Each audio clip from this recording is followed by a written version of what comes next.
আসসালামু আলাইকুম এভরিওয়ান, সবাই কেমন আছেন?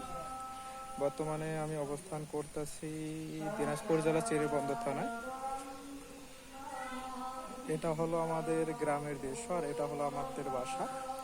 তো আমাদের বাসার বর্তমান যে অবস্থা সেটা হলো এই যে দুদিনের বৃষ্টিতে এটা হলো আমাদের রাস্তা। এটা হলো ভয়াবহ পরিস্থিতি।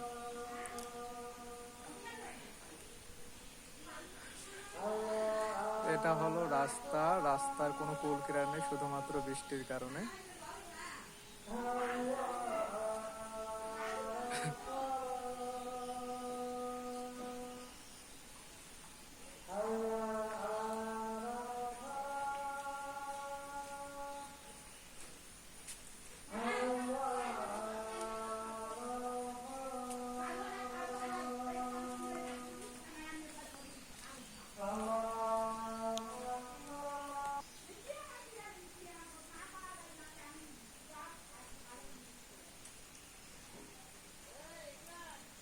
এটা হলো আমাদের বাসা।